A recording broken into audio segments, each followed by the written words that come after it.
Hi friends, welcome to நம்ம வீட்டு savings. இது 30 days 30 money tips series.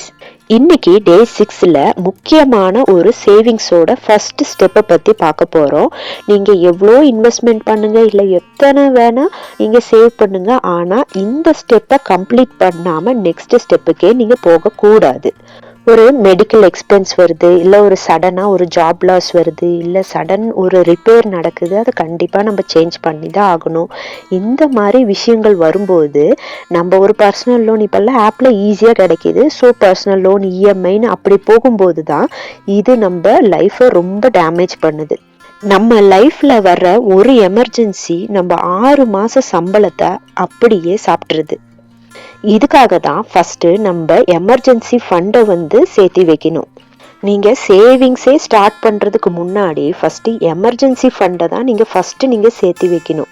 ஏன்னா எந்த எமர்ஜென்சி வந்தாலும் உங்க கையில இந்த எமர்ஜென்சி ஃபண்ட் உங்களை காப்பாற்றும். ஸோ நீங்க மறுபடியும் இஎம்ஐ லோனுன்னு போக வேண்டிய அவசியம் இல்லை. இதை எப்படி ஸ்டார்ட் பண்ணணும், இது ஏன் இவ்வளோ இம்பார்ட்டண்ட்டு அப்படின்றதெல்லாம் ஒரு ஃபுல் எக்ஸ்பிளனேஷன் வீடியோ ஆல்ரெடி நம்ம சேனலில் போஸ்ட் பண்ணியிருக்கேன். நான் லிங்க் வீடியோ டிஸ்கிரிப்ஷனில் கொடுக்குறேன். கண்டிப்பாக அந்த ஃபுல் வீடியோ போய் பாருங்கள், உங்களுக்கு ரொம்ப யூஸ்ஃபுல்லாக இருக்கும். எமர்ஜென்சி ஃபண்டோட பெனிஃபிட்ஸ் என்ன, அதோட இம்பார்ட்டன்ஸ் என்னன்னு நீங்கள் தெரிஞ்சுப்பீங்க. நாளைக்கு நம்ம ஸ்மால் எக்ஸ்பென்சஸ் பற்றி பார்க்கலாம். உங்களுக்கு ஏதாவது டவுட் இருந்தால் கூட கமெண்ட்டில் கேளுங்க. இந்த மாதிரி டெய்லி யூஸ்ஃபுல்லான டிப்ஸை நீங்க தெரிஞ்சுக்க நம்ம வீட்டு சேவிங்ஸ் சேனலுக்கு சப்ஸ்கிரைப் பண்ணி வச்சுக்கோங்க. நம்ம வீட்டு பணம் வளரட்டும். தேங்க்யூ ஃபார் வாட்சிங்.